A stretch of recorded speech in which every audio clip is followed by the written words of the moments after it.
Yeah, to continue with the discussion where we left in from the previous video, we see that Nigeria descending into military uh, coup just 6 years after independence due to the corrupt leadership, and we see this military coup occurring. Uh, Existing military dictatorship existing till 1979. During this period, there was a civil war which came from eastern region of Biafra, which tries to secede from Nigeria. Biafra region was rich in oil, and they did not want to share the riches with the poorer part of the Nigeria, and they want to secede. But the rest of the country said no. But when it became conflict, rather than being a war, it was more of a direct military conflict with the rest of Nigeria as a whole. Kind of chose to starve the Biafra region, which was unable to produce any agriculture um, because it was more of an oil-rich region. So this lasted for 3 years, and by after it was successfully after that um, the Biafra region dropped the demand for seceding from Nigeria. Then we see in 1978 presidential system democracy returning to um, Nigeria with the new constitution, and this new constitution um, uh, believed that parliamentary system that was in existence till then. I think we will talk about it more in the next week. This parliamentary system, which came into being post independence, was creating a lot of faction, and we need a system with strong leader under presidential system, similar to France or United States. So the Nigerians established a presidential system with new constitution, and that existed from 1979 to 1983. That was only 4 years. Why only 4 years of democracy? Unfortunately, leaders again continued to be corrupt, and there was a lot of embellishment. Um the expression here of predatory state is simply means Nigerian government here was not representing its people or betterment of the country, but it was more of individuals trying to enrich themselves through a lot of bribery and embellishment. That's why it is said it is a state that picks on its people. It's a government of people, but government in people, prying on people, its own people, and their wealth. Again, partially having the example of British system, which only existed or largely existed on exploitation of natural resources and wealth of Nigeria.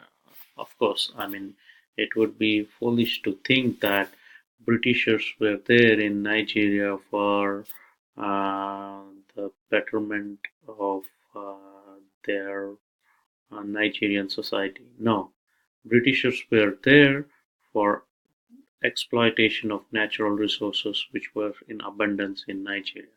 As I pointed out previously, they needed resources for their industrial revolution. They were looking for resources, and they were here in Nigeria to exploit that. Of course, Britishers also brought missionaries, so there is that cultural component. But no, make no mistake, Britishers was not there to benefit Nigeria or Nigerians. They were there to exploit resources for their colonial empires.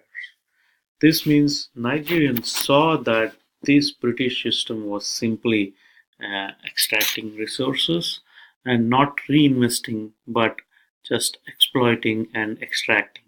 So we can't blame Nigerian leaders who saw this system and just adopted the same system once they became independent. And they thought they can do the same thing to their own people, extract resources. So the result of this is it frustrated the people, and we see Nigeria returning to dictatorship from 1983 to 1999. 16 years of again dictatorship uh, existing in Nigeria. So we see early part of Nigeria's independence era was mostly more dictatorship than actual democracy. So we see then democracy actually has been in place since 2000. In 1999, there was a return to democracy. A former general, Olusegun Obasanjo, becoming president in 1999, heralded democracy in Nigeria. Who has been the Obasanjo has been president even when he is in military, but he let go the military uniform and chose to be a democratic leader and was elected president in 1999. And this is the um, image of uh, Olusegun Obasanjo in a non-military uniform when he in its traditional Nigerian costume, you can see. So that's Obasanjo for you. And when he came to power, he obviously tackled corruption. He retired most of the old military establishment and established uh, truth and reconciliation commissions where people who had been engaged in human rights violations were not uh, thrown into jail but brought before the accusers, where accusers could at least point out to the crimes they were committed. One might say, why don't you just throw them in jail? If you if you tell military dictator that you will throw them in jail once they step down, they will never do that. So here is a condition for a military to step down is a kind of amnesty that they would not be means it's an amnesty that they would be held accountable in terms of going to jail, but they would be held accountable in terms of truth uh, come out. So it's a different kind of justice, but one that would be often used in an African context to unseat a dictator or a military ruler rather than hold on to power by all means. So Obasanjo himself was a Christian coming from South, so he attempted to tackle corruption and set up commissions when people became corrupt. Unfortunately, he was tempted to run for third term. Nigeria presidency is similar to American presidency, where you have two-term limitation. So towards the end of second term, Obasanjo was thinking of changing the constitution so that he could run again. Um, does this ring bells for similar situation happening in or happened in other country? Yeah, if you have guessed it, Russia, that's correct. That's what happened in the case of Russia too, where Putin did the same thing of manipulating the constitution and trying to stay in power. So all this, but again, coming to the Nigeria's case, we see Obasanjo's tempted to do the similar kind of thing. This might cast some shadow on how democratic Nigeria is when leaders contemplating on running more terms and changing constitution. But he changed his mind and did not. Uh, but he did not have to do that. So he changed his mind, and instead Nigeria rule passed on to the new president under someone by name, yeah, uh, under Yar Adua. Yar Adua was someone from north, which has Muslim majority.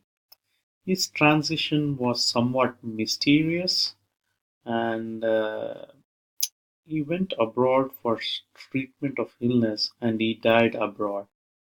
But no one knows in honesty about when he died, how he died, and there is that mysterious circumstances of transition.